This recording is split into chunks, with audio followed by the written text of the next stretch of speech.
അരുൺ എന്നാണ് ആ യുവാവിന്റെ പേര്. അവൻ കോയമ്പത്തൂരിൽ ഒരു കുറ്റവാളി സംഘത്തിൽ ചേർന്ന് ജീവിച്ചിരുന്നു. ബാങ്കുകളും കടകളും കവർച്ച ചെയ്യുകയായിരുന്നു അവന്റെ ജോലി. ഞങ്ങൾ വലിയ തന്ത്രശാലികളാണ്, ആർക്കും പിടികൊടുക്കില്ല എന്നവൻ കരുതി. ഓരോ കവർച്ചയ്ക്ക് ശേഷവും പോലീസിനെ വെട്ടിക്കാൻ അവനും കൂട്ടുകാരും വേറെ വേറെ സ്ഥലങ്ങളിൽ ഒളിക്കും. പക്ഷേ എപ്പോഴും ഓടിയൊളിക്കേണ്ട ജീവിതം അവനെ ഭയത്തിലും അസ്വസ്ഥതയിലും നിർത്തി. ഒരു രാത്രി കോയമ്പത്തൂർ നഗരത്തിലെ ഒരു വലിയ ബാങ്ക് കവർച്ച കഴിഞ്ഞ് അരുൺ പോലീസിന്റെ പിന്നാലെപ്പെട്ടു. അവന്റെ കൂട്ടുകാർ വേഗം ഓട്ടി രക്ഷപ്പെട്ടു. പക്ഷേ അരുൺ അത്ര ഭാഗ്യവാനല്ലായിരുന്നു. ഹൃദയം വല്ലാതെ മിടിച്ചു, കാലുകൾ വിറച്ചു. എങ്കിലും അവൻ ഇരുട്ടിൽ തെരുവുകളിലൂടെ ഓട്ടി. ഒടുവിൽ പോലീസിനെ കബളിപ്പിച്ച് ഒരു ബസ്സിൽ കയറി അവനറിയാത്ത ഒരു ഗ്രാമത്തിലിറങ്ങി.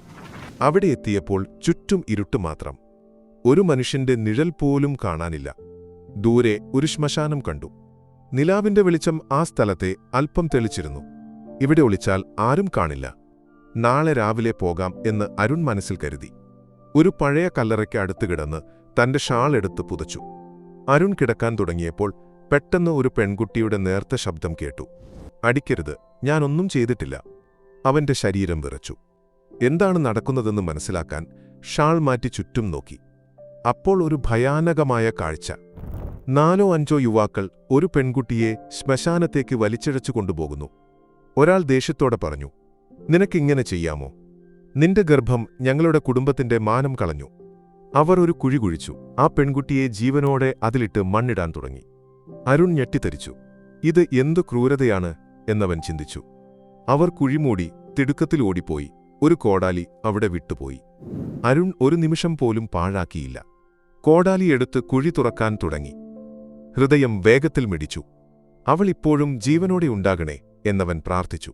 കുഴിയിൽ നിന്ന് പെൺകുട്ടിയുടെ മങ്ങിയ നിലവിളി കേട്ടപ്പോൾ അവനൊരു നേർത്ത പ്രതീക്ഷ തോന്നി.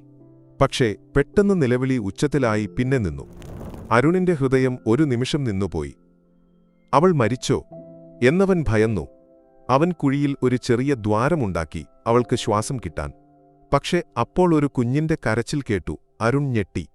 "ഇവിടെ ഒരു കുഞ്ഞെവിടെ നിന്ന്?" എന്നവൻ അത്ഭുതപ്പെട്ടു. ഭയമുണ്ടായിരുന്നെങ്കിലും അവൻ ധൈര്യം സംഭരിച്ച് കുഴി തുറന്നു.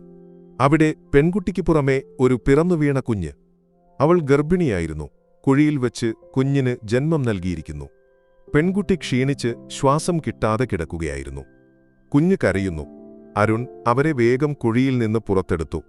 തന്റെ ഷാൾ കൊണ്ട് അവളെ പുതപ്പിച്ചു, കുറച്ച് ചൂട് കിട്ടാൻ. എന്തു ചെയ്യണമെന്ന് അവന് ഒരു പിടിയുമില്ലായിരുന്നു. പെട്ടെന്ന് ദൂരെ ഒരു ലോറിയുടെ വെളിച്ചം കണ്ടു. അവൻ ഓട്ടി ലോറി നിർത്താൻ കൈ കാണിച്ചു. "എന്റെ ഭാര്യ ഇവിടെ പ്രസവിച്ചു, ദയവായി സഹായിക്കൂ" എന്ന് അവൻ ഒരു നുണ പറഞ്ഞു. ലോറിയിലുള്ളവർ ആദ്യം സംശയിച്ചെങ്കിലും പെൺകുട്ടിയെയും കുഞ്ഞിനെയും കണ്ടപ്പോൾ അവർക്ക് കാര്യം മനസ്സിലായി. "ഇവർക്ക് വേഗം ആശുപത്രി വേണം" എന്ന് ഒരു സ്ത്രീ പറഞ്ഞു. അവർ 3 പേരെയും കോയമ്പത്തൂരിലെ ഒരു ആശുപത്രിയിൽ എത്തിച്ചു. ആശുപത്രിയിലെല്ലാം ശരിയായ ശേഷം അരുൺ തന്റെ പഴയ കൂട്ടുകാരെ കണ്ടു. കവർച്ചയോടെ തന്റെ ഓഹരി വാങ്ങി ആ ജീവിതം ഉപേക്ഷിച്ചു. പെൺകുട്ടിയെ അവളുടെ പേര് അനു എന്നാണെന്ന് അവൻ അറിഞ്ഞു. തന്റെ ഒരു രഹസ്യസങ്കേതത്തിലേക്ക് കൊണ്ടുപോയി. അനുവിന്റെ ആരോഗ്യം മെച്ചപ്പെട്ടപ്പോൾ അവൾ തന്റെ കഥ അരുണിനോട് പറഞ്ഞു. അനു ഒരു സാധാരണ കോളേജ് വിദ്യാർത്ഥിനിയായിരുന്നു. ഒരു ദിവസം ഒരു യുവാവ് അവളെ പിന്തുടർന്ന് ഒരു കത്ത് നൽകി തന്റെ പ്രണയം പറഞ്ഞു. ആദ്യം അവൾ അവനെ ഒഴിവാക്കി. പക്ഷേ ഒറ്റപ്പെടലിന്റെ നിമിഷങ്ങളിൽ അവൾ അവന്റെ നമ്പറിൽ വിളിച്ചു. അങ്ങനെ മെസ്സേജുകൾ, ഫോൺ കോളുകൾ, പിന്നെ രഹസ്യ കൂടിക്കാഴ്ചകൾ. അനുവിന് 5 ജ്യേഷ്ഠന്മാർ ഉണ്ടായിരുന്നു, കർക്കശക്കാരായവർ. അവർ ജോലിക്ക് പോകുമ്പോൾ അനു ആ യുവാവിനെ വീട്ടിലേക്ക് വിളിച്ചു. അവർ ഒരു വലിയ തെറ്റ് ചെയ്തു. അനു ഗർഭിണിയാണെന്ന് മനസ്സിലായപ്പോൾ അവൾ ഭയന്നു. തന്റെ മാമിയോട് ഈ രഹസ്യം വിശ്വസിക്കാവുന്ന ഒരാൾ കാര്യം പറഞ്ഞു. മാമി അവളെ ശകാരിച്ചെങ്കിലും കുടുംബത്തിന്റെ മാനം കാക്കാൻ അനുവിനെ തന്റെ വീട്ടിലേക്ക് കൊണ്ടുപോയി.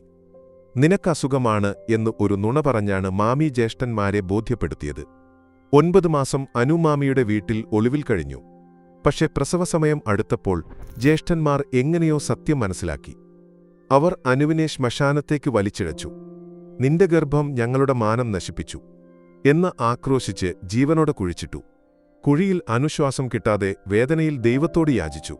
"എന്റെ പാപം ഞാൻ ഖേദിക്കുന്നു, എനിക്ക് ഒരു അവസരം തരൂ" എന്നവൾ പ്രാർത്ഥിച്ചു.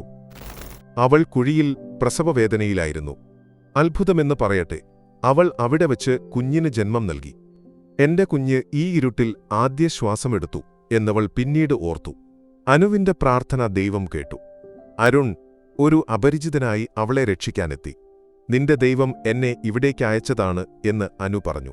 അനുവിന്റെ കഥ കേട്ട് അരുൺ തന്റെ ജീവിതം മാറ്റാൻ തീരുമാനിച്ചു. ഞാനും ഒരു പാപിയാണ്, പക്ഷേ ഇത് എനിക്കൊരു പാഠമാണ് എന്നവൻ ചിന്തിച്ചു. അവൻ അനുവിനെ വിവാഹം കഴിച്ചു, ശപഥം ചെയ്തു, ഇനി ഞങ്ങൾ ദൈവത്തിന്റെ വഴിയിൽ ജീവിക്കും. ഇന്ന് അരുൺ ഒരു മാറ്റിമറിച്ച ജീവിതം നയിക്കുന്നു. അവൻ തന്റെ മതത്തെക്കുറിച്ച് പഠിച്ചു, ഒരു നല്ല മനുഷ്യനായി. അനു തന്റെ ദുരന്തകഥ മറ്റുള്ളവർക്ക് പാഠമാകാൻ സ്ത്രീകൾക്ക് ഉപദേശങ്ങൾ നൽകുന്നു. അവരുടെ വീട് സമാധാനത്തിന്റെയും വിശ്വാസത്തിന്റെയും പ്രകാശത്താൽ നിറഞ്ഞിരിക്കുന്നു. നമുക്ക് ഈ കഥ ഒന്ന് ആലോചിക്കാം, അല്ലേ?